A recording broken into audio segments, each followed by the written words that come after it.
He's Accenture president from Spain, Portugal, and Israel. He's a member of the board of the Accenture Foundation that leads the nationwide initiative All Together for Employment.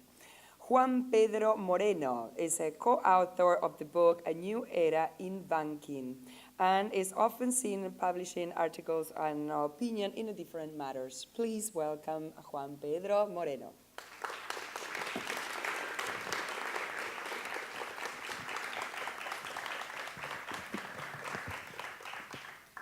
Buenos días.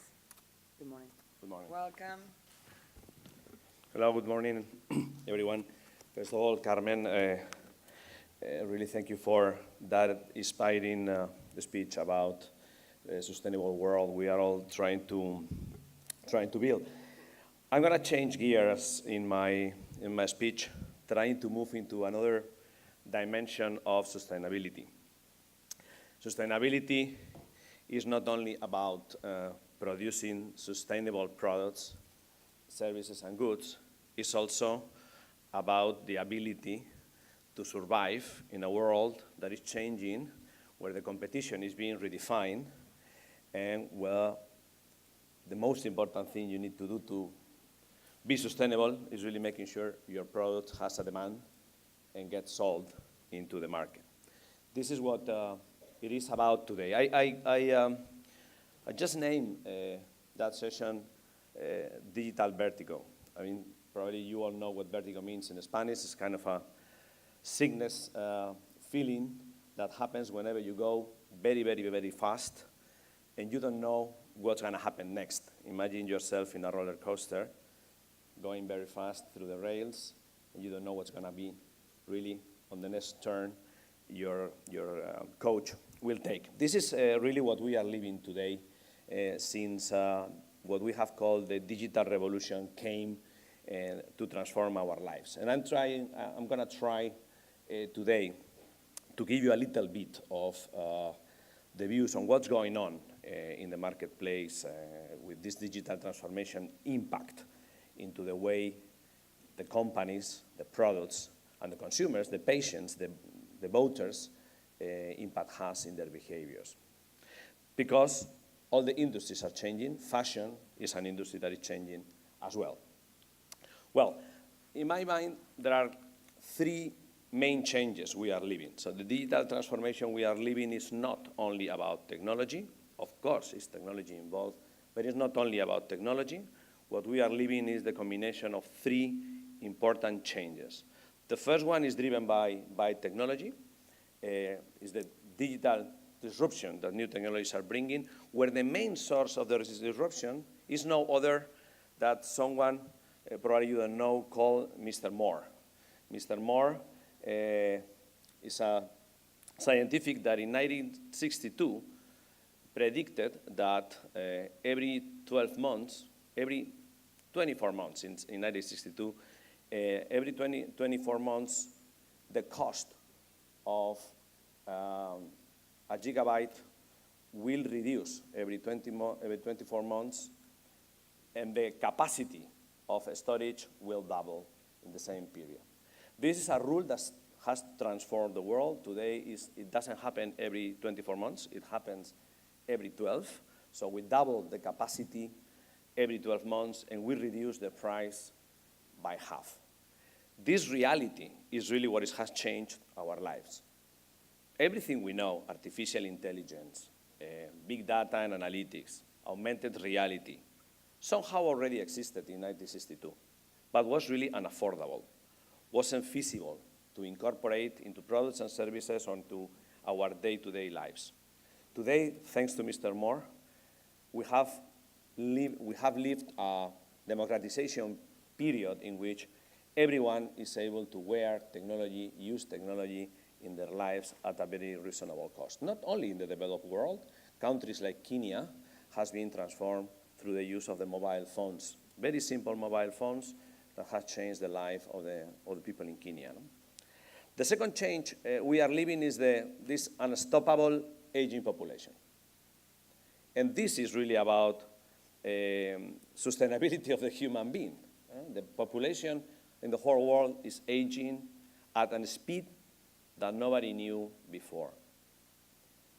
It is unstoppable. In 2050, around 30% of the whole world population will be older than 65. Older than 65. In some countries, like the country I come from, in Spain, this will be even worse. It will be nearly 40%. Imagine a world not only with a 40% of the population over 65, but where the life expectancy will go to 100 years old with the quality of life that someone probably enjoys today is 60 or 70. This is a huge transformation as well the society is living, with a big impact in fashion, in business, as you can imagine, in all the dimensions of our life. The third change is related to the use of technology, the access of information we have, the human beings, that has transformed the way we behave and act whenever we take decisions, as consumers, as patients, as voters, whatever it is.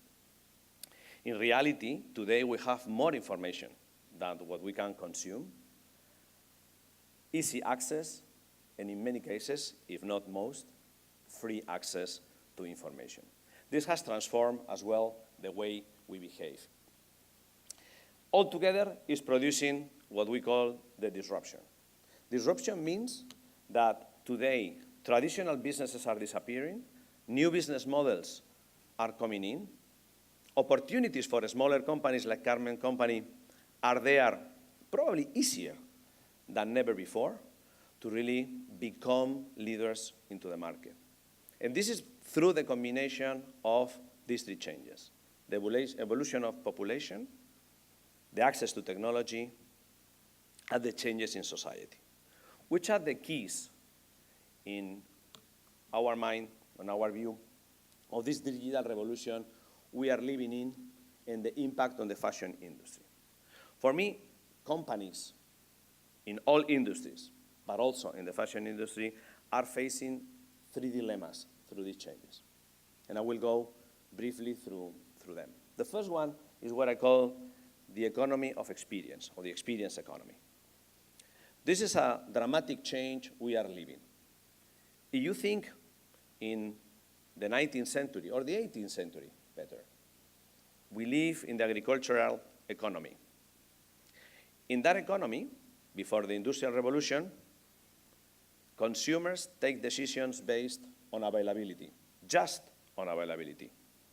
You went to the market, you buy whatever that day was offered. No matter the quality of the potatoes or the quality of the pineapples, this is what it was there. No matter what the price is, if you want to eat, you need to buy what it was in the market. That was the agricultural economy. Then the Industrial Revolution brought an amazing change for the consumers. They could choose based on quality and price. So you could go to the market, thanks to the Industrial Revolution, and find different products or services at different levels of quality and different prices. So you could choose based upon these two. Today, we have moved very fast through these three changes I mentioned to what we call the economy of experience. Economy of experience means a new way of the consumers taking decisions. Nowadays, consumers not only take decisions based on price and quality, we all take that for granted. What we add into our decision pattern is the experience that this consumption is producing to us. Carmen products belong as well to the economy of experience. Someone could pay, and you mentioned that, for Piñatex products probably the same price or even higher than a traditional fabric that you can buy today. But the decision probably is based on the experience that the consumer is getting. I feel better buying this product. You just need to think on why you buy on Amazon products. Probably the products you buy in Amazon are the same you can buy on the street on a shop nearby, and probably the price will be the same. Why are you taking the decision then to buy in Amazon?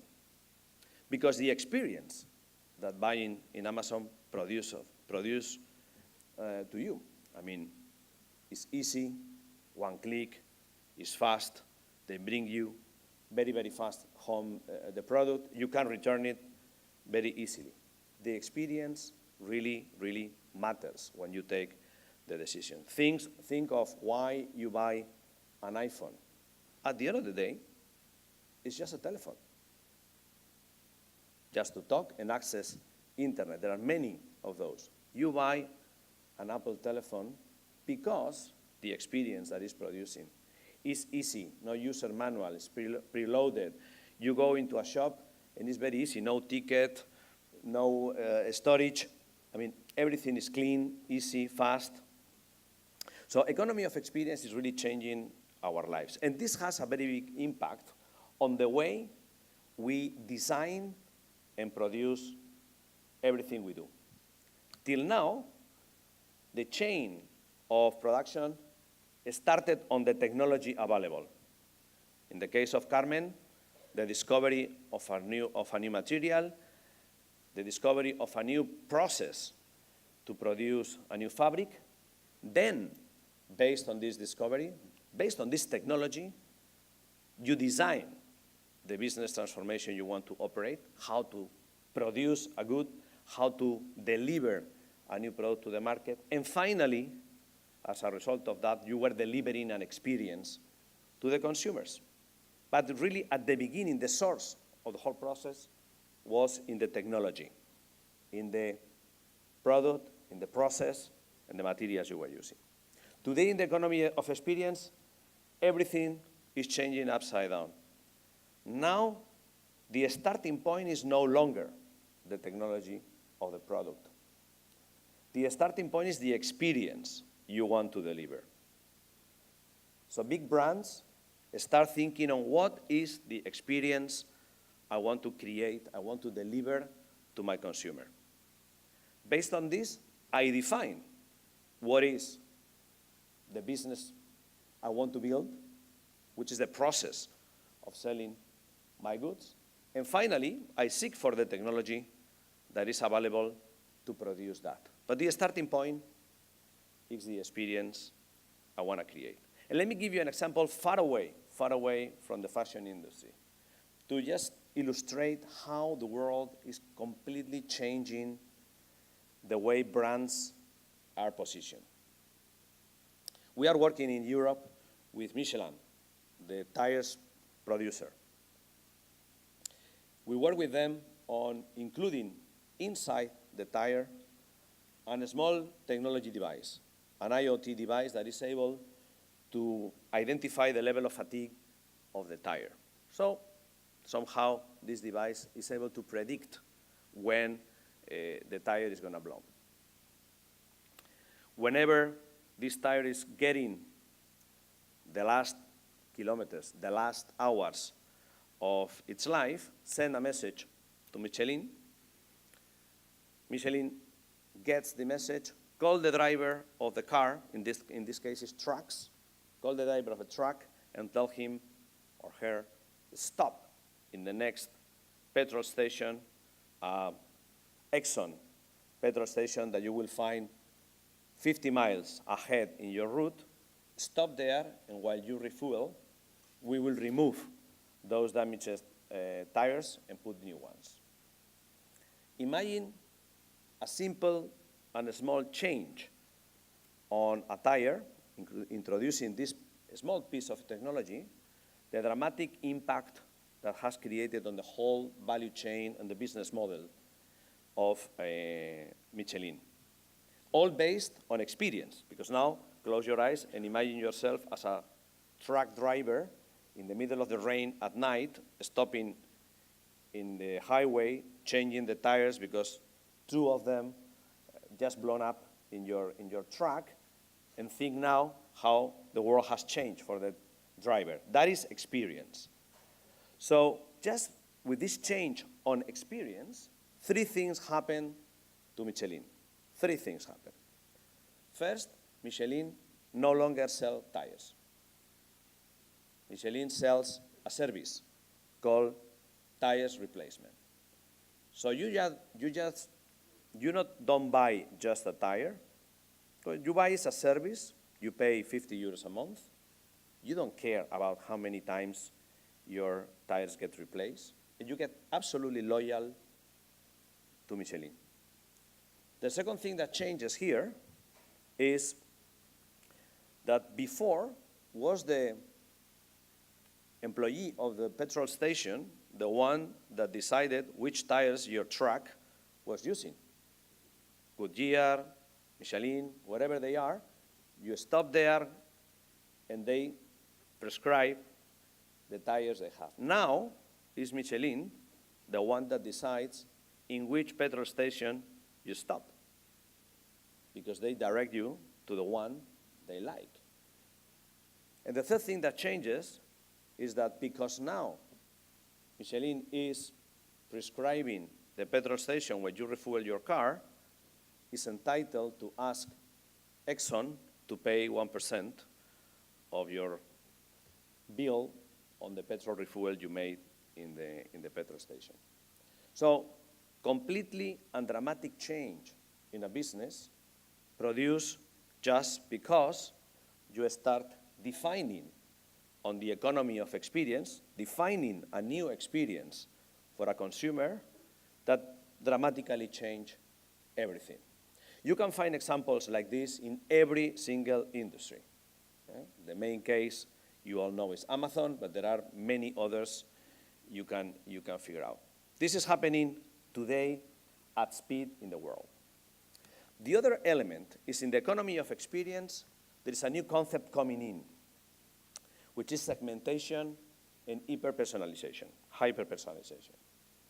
Today, consumers like the products tailored for each individual because of technology, because the access to information, and because this reality that is coming in on the society. We have to segment our consumers. Before, we just segment the consumers by their income. Today, there are many other ways to segment our consumers. It's true, and this is one of my statements, it's true that very soon, in 2025, 70% of the people in the world will be millennials. But it doesn't mean that millennials will rule the world, not even in fashion.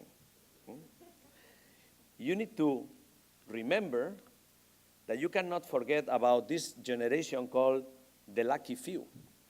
The lucky few is a generation, people older than 65 or 70, that will live for 100 years or more with a quality of life that never before anybody enjoyed. The idea is that someone with 100 years old, 90 years old, what is more important, will live with the quality of life of someone with 70.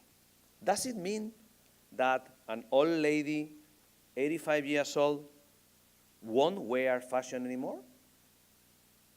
Does it mean that an old lady, 90 years old, will wear the clothes that 25 years old bloggers prescribe on their blogs? Maybe not.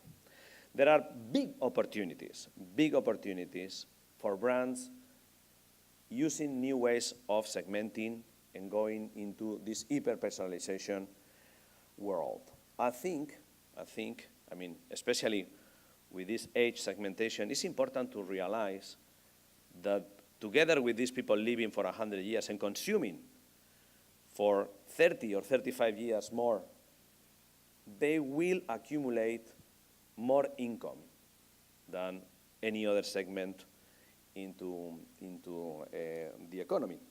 So I mean that probably there will be big opportunities for companies starting to design clothes for elder people, shoes for older people. I always remember years ago I I came with my grandparents to US. My granddad was about 78, 80 years old. And whenever we landed, we came here to Miami, and whenever we landed to the airport, the reaction of my grandfather was, oh my God, here there are a lot of old people working in the airport. So yes, because I mean, the social security here doesn't work the same that in Spain. But his immediate reaction was, yeah, but why are they all using the same shoes? Think of older than 70 people age in the US, and look at their shoes. They all wear exactly the same shoes. Exactly these ugly black or white sneakers, thick sole, all of them wearing the same. Now look at your shoes. It's impossible to find two exactly the same here. Why not focusing on these new segments of population that will gather the income in the future? Personalization is really the key, And personalization comes in everything around the value chain, products and the shopping experience. It's not only the products, it's also the shopping experience what requires that personalization. I mean, how many of you went to, I don't know, Walmart to buy the Coca-Cola can with your name? Many of you did it. And you took your kids or even your boyfriends to find the can with your name. People like hyper-personalization. And thanks to technology, this is easy, fast, and cheap to do now. 15 years ago, to produce a can of Coca-Cola with your name will mean stopping the production chain of Coca-Cola, changing the patterns of printing your Coca-Cola can, and starting back everything again. Imagine the cost of the can of Coca-Cola would be $1,000 probably dollars, and you would probably have to buy 1,000 cans if you want them to stop. Now you can go into Nike ID and tailor your own sneakers. People really like hyper-personalization. And people like brands that behave like them. That's why I think, Carmen, your product is very good and will have a long future. Because people want brands to behave like they do.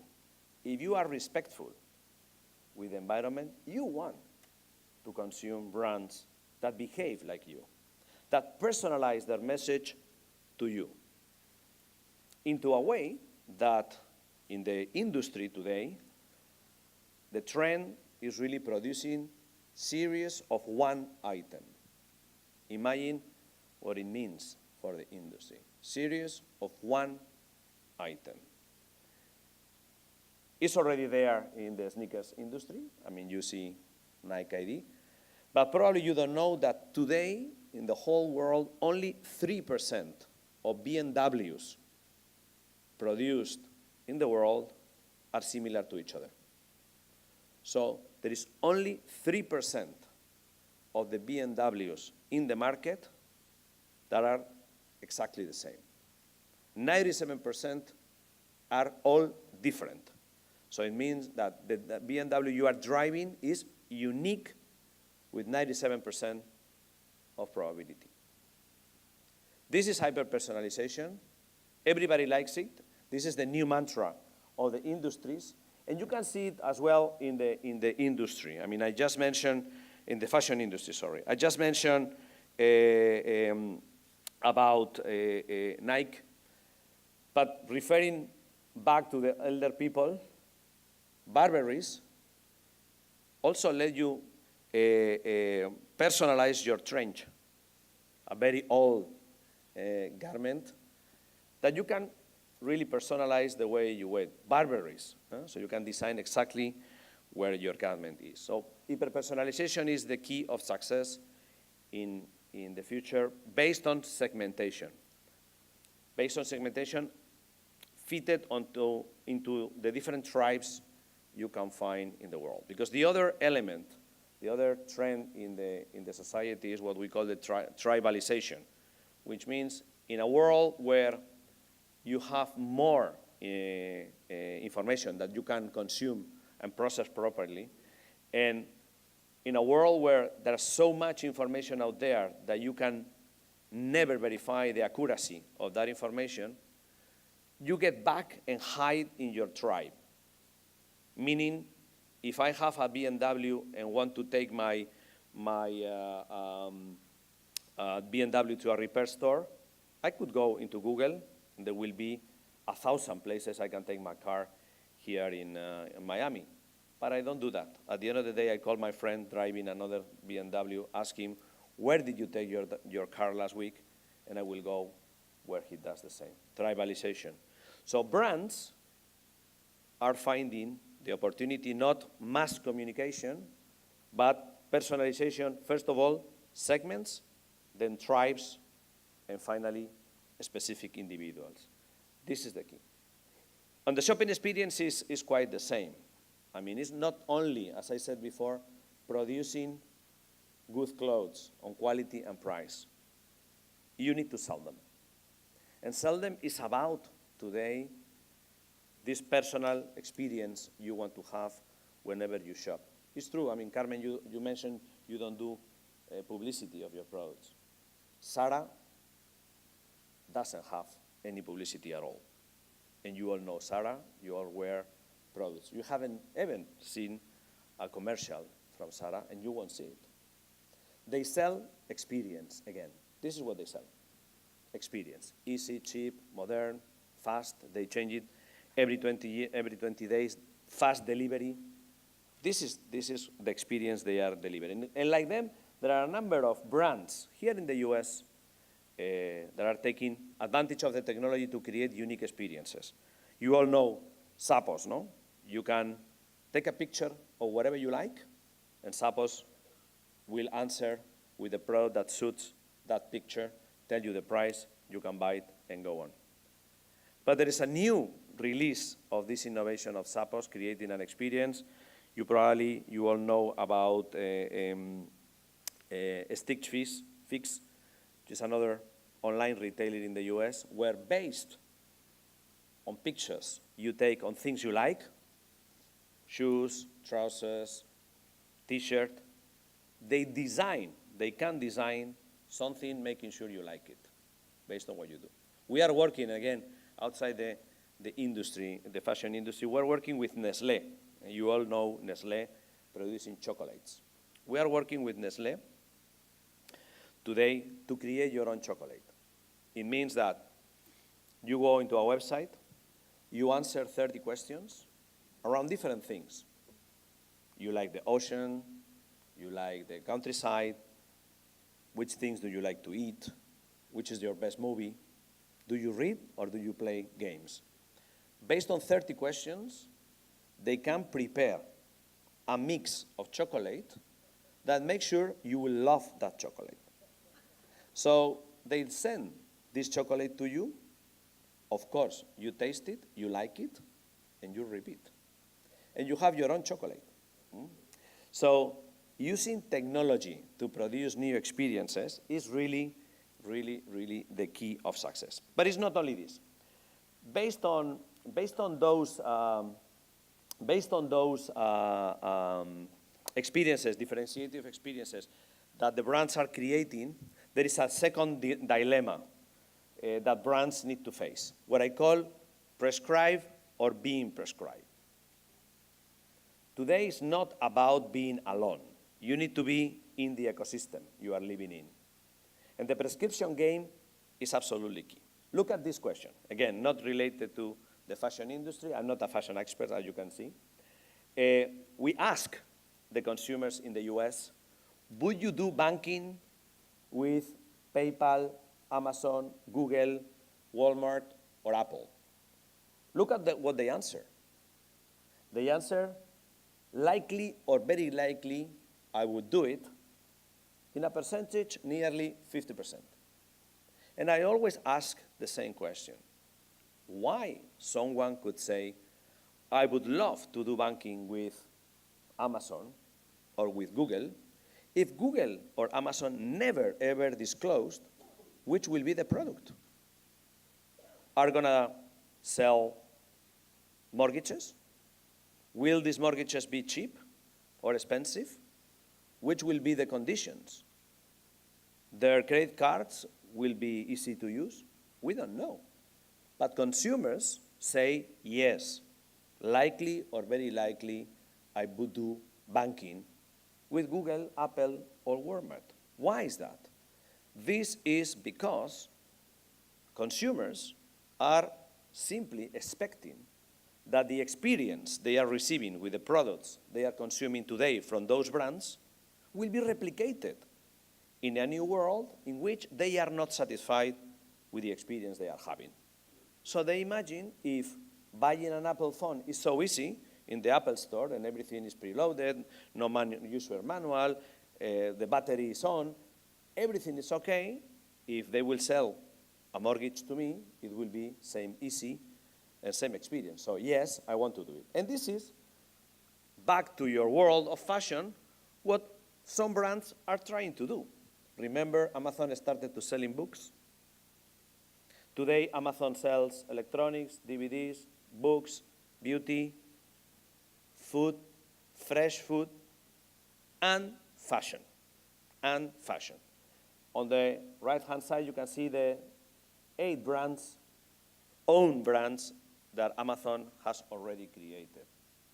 They started selling brands from others, Adidas, Calvin Klein, Benetton, Michael Kors.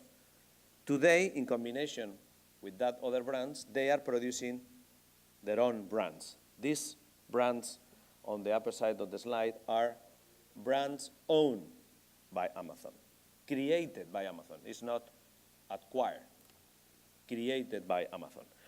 Why is doing that Amazon? Because based on the economy of experience, they can prescribe whatever the product they like. So they think, if my experience is good, I can sell my own brands. I can sell my own food, and that's why they have bought Whole Foods. And probably they will do in other categories the very same thing. What is Amazon Echo?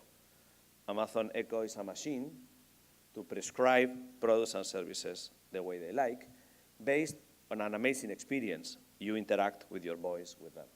So whatever brand in fashion is today, to sell their products, they need to know in which part of the value chain this brand is.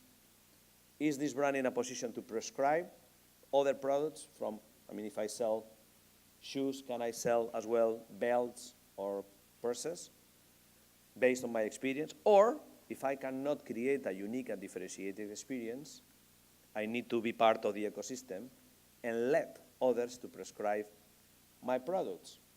This has a big impact as well in many other things, such as your marketing strategy, your finance strategy, your distribution strategy.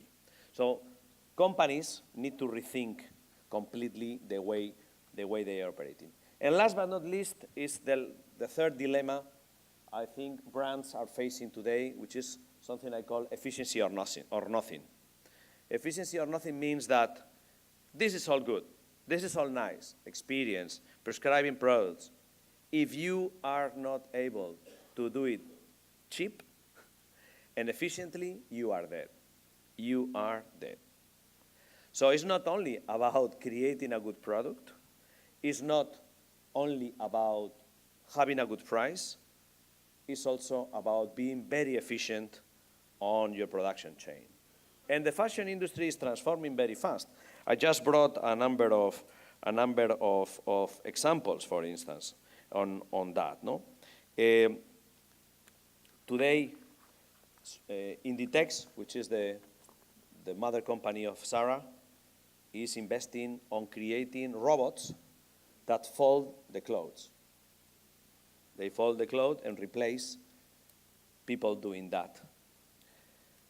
There are many brands putting in the label, in the tag that is in the clothes, an RFID technology to really follow very precisely and very accurate where these clothes are. So in a very centralized way to know whether in China, in Shanghai, in that particular shop, the skirt you are trying to look for is there exactly in your size. They are investing on logistics to make sure that in 2 days you can deliver whatever you want across the world. In Inditex, for instance, in Zara, all the clothes that Zara produces across the world, they end up in a very small town of Spain called Arteixo. Every year, 100 million of items go, 100 billion, of items go through Arteixo, very small village. They get this tag, electronic tag, attached to the item and get distributed throughout the world in 2 days. In 2 days. And you know how to do that? Using technology.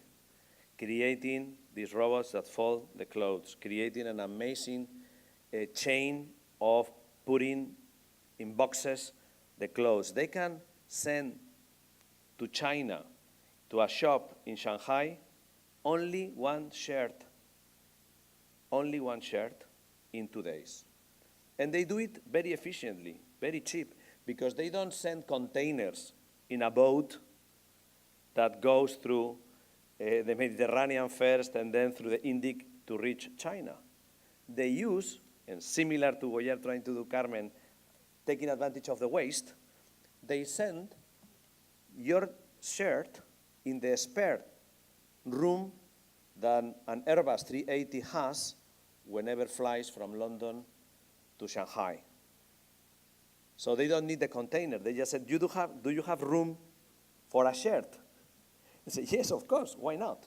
Imagine the cost. It's almost nothing because it's spare room on that. So the cost of shipping in every Zara product is less than 1/10 of a euro, shipping cost. So imagine, there is no other way than being really efficient whenever they do that. Just to summarize and finishing with my speech, customer experience is really driving today the decision of consumers.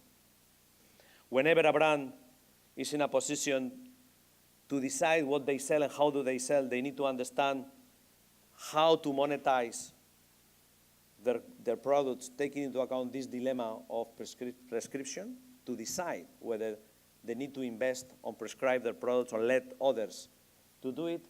And finally, investing on efficiency is the name of the game. Without investing on efficiency, the lifespan of a company will be very reduced. So in summary, I think in the next years, we will continue seeing a huge and profound transformation of all industries, including, of course, the fashion industry. Many people say we are living an age of changes. I am absolutely convinced that what we are living is a change of age. Thank you.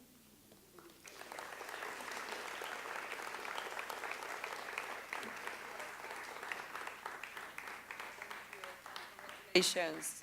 Please, let's take a seat. Wow, it feels like we don't decide anything. We just follow the rules that the market put for us, no? Well, do we have any questions? Dun, dun, dun, dun. Yes, please. We need a microphone.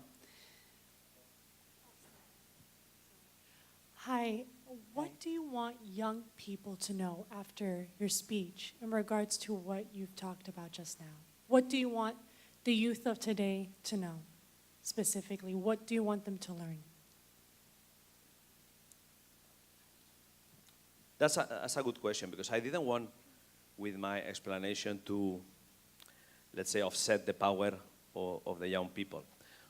Really, for me, the theme is we are living in a society where probably for the first time in since the existence of the human being, we will be living together up to 4 generations. 4 generations together. But not only living for generations, working together and collaborating together. So we need to get used to live in a world in which your boss is 80 years old while you are 25. That means a challenge, but also there are people with 70 years old that need to learn that their bosses will be 25 years old. So this is really about collaboration. This is really about getting out the boundaries of your generation. And I think in today there are many people trying to send the message that every generation is encapsulated on its own generation.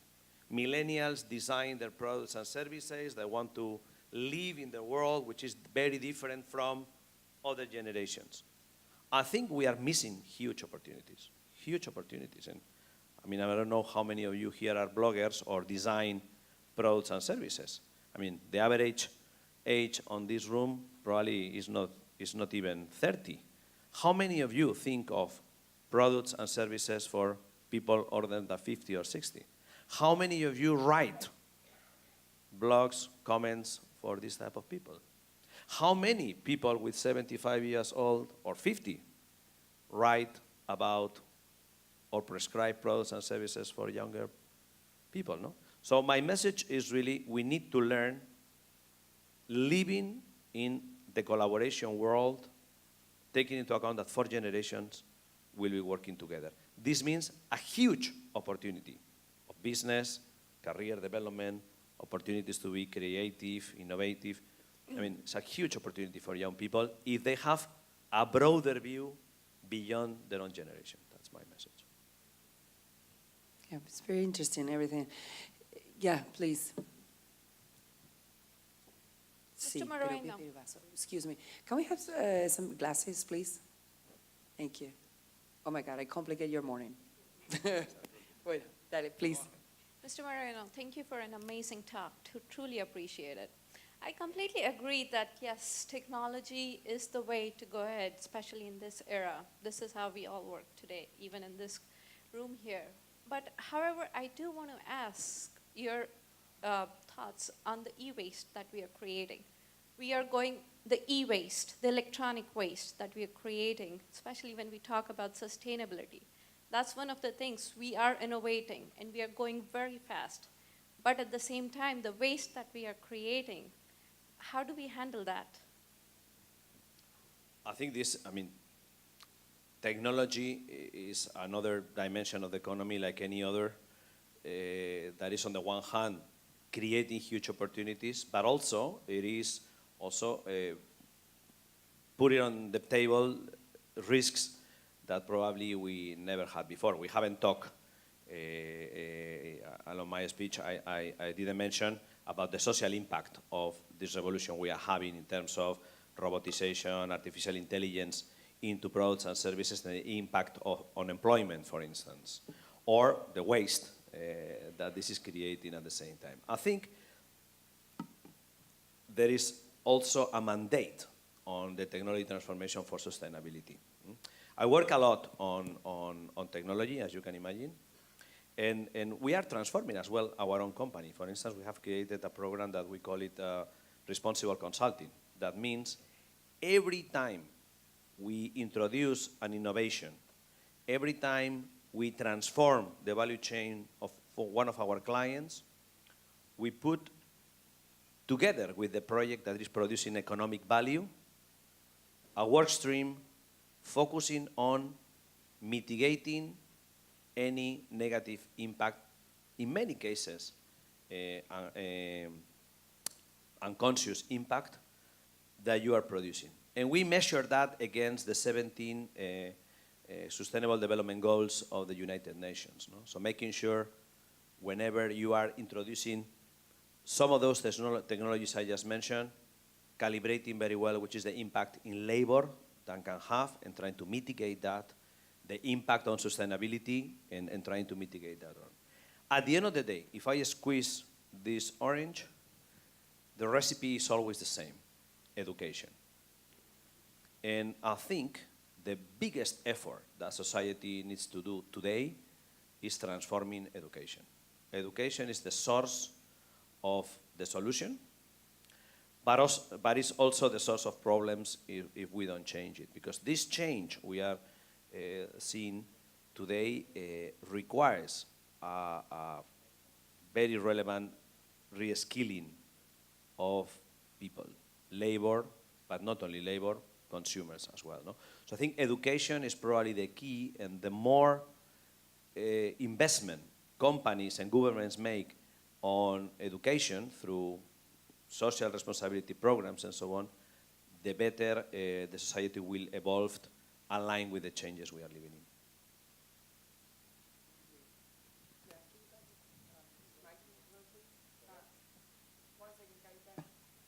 Yeah. Hi. Hi. I have a question about the robots. If you have more robots coming into the workforce and replacing people and their jobs, how is that going to help? Like, it's going to put people out of jobs, so then there's going to be less people like consuming. So how does that work in the future? First of all, I don't think robots replace people. I believe in a world where robots really collaborate with a human being. So it's not one or the other. Last year, for instance, in Spain, we have implemented 1,300 robots. I think the employment we have created is around 3,000.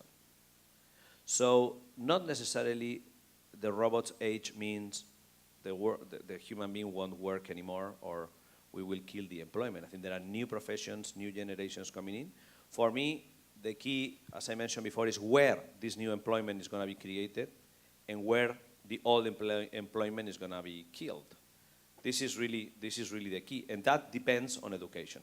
Think for a minute, if you go back to the 19th century and read the newspapers, what the newspapers said in the 19th century when the steam machine was created, people were saying this is the end of the society. Nobody will work anymore because of the steam machine. Look at this scene from today, you know, so, oh my God, thanks to the steam machine, look at how many people we are working today, you know. So I think we don't need to be scared about that, but it doesn't mean we shouldn't do anything. I think we need to do a lot of things, and everything is related to reskilling and education. And also, we need to think that robots only do and will do what human beings train them for. Recently, probably you have heard about it, if you train improperly a robot, for instance, you have only men training a robot, this robot becomes machist. Exactly as I say that. There are robots, for instance, now reviewing your curriculums, your CVs, your resumes when you send it to a company. You can have a robot that reads your resume and take the decision whether you can fit or not in the company. If you train the robot just with men or with women, it's the same. The robot will behave with all the unconscious bias that men or women will have. So the interaction of men and robots is absolutely key. It's not about one or the other. The answer is both together. Wow. Yeah, Kavita, please. Hi, very interesting talk, and I'm totally in agreement with the age market. So I'm considering what you do for work. I'm wondering, when I look at technology, and it's always been there, technology is nothing new. We've had it since we invented fire. What does a company like yours look at it as a possibility of going from monoculture to diversity? And when I say that, I call monoculture when you have a company like Amazon that owns everything, or a company like Google that owns everything. How do we create a society in the future? And what does Accenture as a company do to help, where you have a lot more small companies that can survive instead of one big company that owns everything, which in any situation, symbiotic world, a monoculture destroys the symbiosis in the society, which happens in all cases as you've seen, whenever society has one leader or one company. I think we have a great opportunity right now to create a much more diverse business environment for very reason that you said, that small companies can have audiences. How do you make the big companies see themselves as possible platforms for allowing smaller businesses to grow instead of just buying them and gobbling them up and creating monocultures, which, you know, at the end destroy society? How do you see your company as a leader in trying to change the mindset of this industrial society that we're coming from, going into this tech world, which is a lot more of neural networks? Okay, I think, I mean, your question has many different dimensions and angles. I think there are three elements on my answer that touch different dimensions of your question. First of all, I think the economy is clearly evolving into large conglomerates, companies bigger, representing a conglomerate of many other things. I mean, conglomerates of different industries, conglomerates of different services. The boundaries of industries are melting down. So I really think that we will see more and more bigger and bigger companies, bigger and bigger conglomerates based on technology. This is for sure. I was making a joke in the car to Mr. Banderas when we were coming. I mean, if you look at the science fiction movies that they are kind of predicting what's going to happen today, you see in the science fiction movies only three things happening in all science fiction movies, and think about it. The first one, there is always one single company managing everything. I mean, the robots, the police, the social security, the transportation, everything is managed by a technology company. If you look now at the reality, how the reality is moving on, I think these big conglomerates are starting to emerge. Second thing is nobody works. They always dress in white and go around, and you never know what they are doing. And the third thing, there is no democracy. You know? But this is probably another question. But big conglomerates are emerging. Second, are those big conglomerates working the same that they are doing now? No. The name of the game is collaboration. And in the collaboration, in the ecosystem, is where the smaller companies start to play a very relevant role. Startups, smaller companies, and so on. Does it mean that these smaller companies will go on their own and conquer the world? No, no. In my view, collaboration with platforms, collaboration with these big conglomerates could be part of the answer. It's a new way of working. Look at the automotive industry. The automotive industry, we only think of the big brands, Nissan, Toyota, Mercedes-Benz, BMW. The reality is that this is just a conglomerate, and behind those conglomerates there's a myriad of smaller industries really living in based on those conglomerates. So I think collaboration in the ecosystem is the name of the game as well. And third, diversity. I think it's impossible for me, I mean, I will say in Accenture, my company, that diversity is a business imperative. I mean, if you really believe on the economy of experience, and you have to design hyper-personalized products and services, you need to be diverse. Otherwise, how are you going to tackle the needs of your consumers if the designers are monoculture, if the engineers are monoculture? So I think diversity is really a business imperative today. The more diverse companies, and we have done in Accenture an analysis that proves that the more diverse companies produce better returns in terms of stakeholders. As you talked about education being so important, I think there's a re-education of the companies that needs to take place, of people of a certain generation who've grown up where it was all about conquer, about be the biggest. My concern is, having this incredible technology that we have at our hands, how can we go towards a kinder economy? How can we go towards a more generous economy? So to me, that's where I throw the challenge back at you. You could educate these large corporations that listen to you, the CEOs that listen to you, how do we build, instead of doing personalization like Coca-Cola did, which is just paint and superficial. Could we do real personalization? Could we actually empower small companies to maybe Coca-Cola become the distribution network for small people making their own drinks in their small network? That's the kind of change I'm hoping that education of the top level of CEOs could lead to a kinder economy. So my challenge back to you, sir, is because you're in a seat of power, I would love to see you re-educate those people besides us re-educating the younger public. As like you said, they have so much power and they're going to live so much longer, it would be good for them to be re-educated. And I think this is happening. I can tell you, I mean, based on my day-to-day work, I talk to CEOs of different companies every day. I can tell you the amount of transformation that is taking place on the organizations is amazing, is huge. I think companies today, more than ever, they are focused on sustainability and social responsibility. They truly start to believe that this means something. I see companies focusing a lot on this educational effort they are making. But of course, this transformation requires also transforming and reskilling ourselves. No? I think the fight I see in the companies today, and this is a funny fight, is what we call the fight between hypos and geeks. You are familiar with that, no?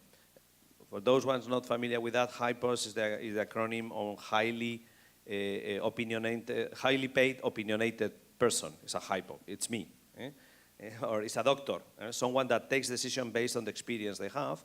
It's normally someone over 50 with a big experience and taking decisions, wise decisions, based on what he or she has learned. Today, on the other end, we have the geeks. Geeks are people, probably younger, that takes decisions based on data. So they don't take decisions based on experience, but based on data.